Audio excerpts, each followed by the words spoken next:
Assalamualaikum warahmatullahi wabarakatuh. Berjumpa lagi bersama pecinta bola sejati. Apa kabar sahabat pecinta bola sejati? Semoga hari ini kita selalu dalam keadaan sehat walafiat. Hari ini saya akan membagikan video PSSI akan menambah 3 pemain naturalisasi di ron 4 kualifikasi Piala Dunia. Untuk mengikuti informasinya lebih lanjut, mari kita simak videonya bersama-sama. Skuad Garuda berhasil mengamankan posisi demi melaju ke round 4. Keberhasilan ini langsung menjadi berkah tersendiri bagi skuad timnas Indonesia. Pasalnya, semakin banyak pemain keturunan yang mengantri untuk bisa bermain bagi timnas Indonesia.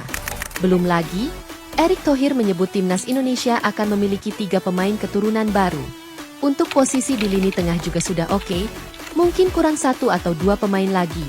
Termasuk juga, kami perlu menambah lagi kekuatan di lini depan, ucap Erick Thohir. Alhasil, kesempatan yang dimiliki timnas Indonesia ini malah membuat media luar negeri iri. Mereka bahkan memfitnah skuad Garuda dengan menyebutnya mendapatkan naturalisasi menggunakan uang.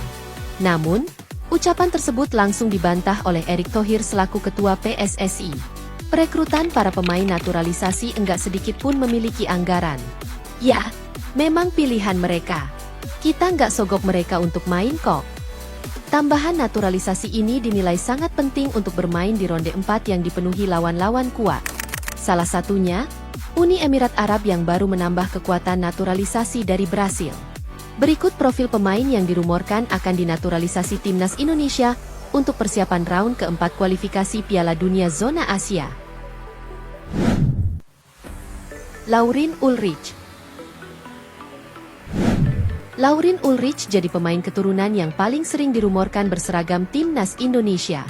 Sebelumnya, Laurin memang diketahui punya darah merah putih yang mengalir dari ayahnya. Pemain 20 tahun ini juga dikabarkan sudah menjalin kontak dengan PSSI. Pihak federasi diduga kepincut dengan gaya main Laurin yang mampu bermain multiposisi. Pemain kelahiran Heidenheim ini bisa dimainkan sebagai gelandang serang, winger, dan gelandang tengah. Laurin juga dilengkapi dengan insting kreasi serangan tajam, dengan catatan 7 assist musim ini. Peluang naturalisasi Laurin juga terbuka lebar, usai menolak panggilan timnas Jerman U20.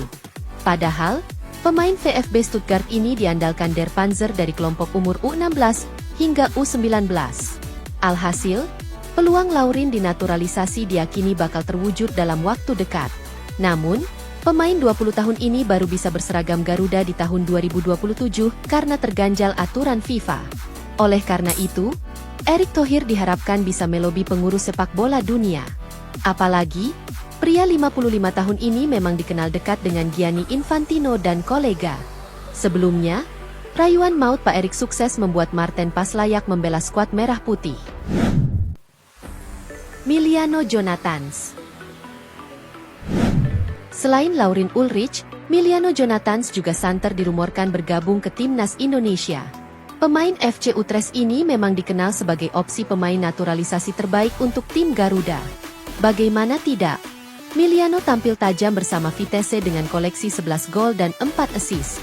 Ditambah lagi, pemain 21 tahun ini memang sempat batal dinaturalisasi di era Shin Tae-yong. Namun, pemain 21 tahun ini boleh jadi kepincut membela tim Garuda, karena ada Simon Tahamata dan Patrick Kluivert.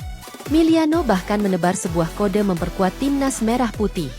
Saya baru saja kembali dari cedera dan ingin sepenuhnya fit untuk bermain sepanjang musim. Saya belum membuat keputusan, tetapi saya akan membiarkan semuanya mengalir dan fokus kepada Utrecht untuk saat ini. Vin Dike. Selain Miliano Jonathan, timnas Indonesia dikabarkan sudah melobi sosok Vin Dike. Dirinya menjadi salah satu pemain potensial bagi masa depan Indonesia. Pasalnya, Dike telah memiliki segudang pengalaman di sepak bola profesional. Bahkan, gelandang kelahiran Den Haag ini memiliki nilai transfer sebesar 4,3 miliar rupiah. Dike diketahui memiliki darah Indonesia yang berasal dari ayahnya. Ia merupakan pemain sepak bola asal Belanda yang mempunyai darah Indonesia dari nenek di sisi ayahnya. Ibu dari sisi ayahnya merupakan kelahiran Jakarta. Tulis akun Football Indonesia di Instagram. Kehadiran gelandang 20 tahun ini akan menjadi berkah besar bagi timnas Indonesia. Pasalnya, Dike mampu mengisi posisi gelandang bertahan sebagai pelapis Joey Plupesi. Belum lagi, gelandang kelahiran Den Haag ini bisa dimainkan di berbagai posisi lainnya. Dike secara statistik juga mampu mengisi posisi gelandang tengah hingga menjadi pemain bertahan. Bahkan, kualitas gelandang 20 tahun ini juga teruji dari panggilan Belanda kelompok umur. Ia mendapat pujian dari Bob Peters, mantan anak asuh Ronald Koeman. Van Dike memiliki banyak kualitas menarik untuk seorang gelandang bertahan. Ia memadukan kekuatan bertahan dengan kemampuan sepak bola yang kuat, yang memungkinkannya membawa keseimbangan bagi sebuah tim. Pascal Struijk. Pascal Struijk menjadi salah satu nama yang paling sering dirumorkan ke timnas Indonesia. Bek Leeds United ini bahkan pernah tertangkap satu frame bersama Patrick Kluivert. Naturalisasi Pascal sendiri disebut masih ditunda oleh PSSI. Pasalnya, federasi menganggap sang pemain lebih cocok memulai proses perpindahan setelah laga melawan Tiongkok dan Jepang. Kehadiran Pascal akan menjadi aset paling berharga bagi timnas Indonesia. Bek berdarah Belgia ini baru saja mencatatkan rekor apik bersama Leeds United. Dirinya berhasil membawa Leeds kembali ke Premier League setelah sekian lama. Keberhasilan tersebut juga berpotensi menjadikannya pemain Indonesia pertama di Premier League. Belum lagi, secara permainan, Pascal dinilai jauh lebih baik daripada Justin Hubner. Bek 25 tahun ini memiliki posisi yang sama, namun dengan nilai transfer yang mencapai 312 miliar rupiah. Ditambah lagi, peluang Indonesia untuk mendapatkan Pascal masih terbuka lebar. Pasalnya, Ronald Koeman tidak sekalipun mempertimbangkan namanya untuk timnas Belanda. Tommy Setjago. Tommy Setjago jadi pemain lain yang bisa dinaturalisasi PSSI dalam waktu dekat. Tommy memang dikabarkan punya darah keturunan Indonesia, Belanda, dan Curaçao. Bek 25 tahun ini juga punya prestasi mentereng bersama Willem Tilburg.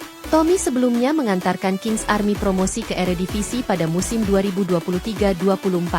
Sepanjang musim ini, Tommy tampil reguler bersama klub asal Tilburg tersebut. Pemain 25 tahun ini tercatat hanya absen sekali dan tampil 33 kali di kasta tertinggi Liga Belanda. Bahkan, ia sempat mengemas 1 gol untuk pasukan Tricolors musim ini. Enggak heran, karir Tommy diyakini bakal mentereng di Stadion Koning Willem. Penampilan apik Tommy juga dinilai cocok sebagai suksesor Jordi Amat. Apalagi, keduanya dikenal gemar menjegal lawan-lawannya melalui tackle keras. Selain itu, Tommy juga bisa ditempatkan sebagai bek sayap kanan. Ia dikenal cukup baik menggiring bola dengan rata-rata 0,83 dribble per pertandingan. Enggak heran, Tommy dinilai bisa dimanfaatkan Patrick Kluivert sebagai bek multiposisi. Itulah tadi bocoran para pemain keturunan yang siap dinaturalisasi dan memperkuat timnas Indonesia.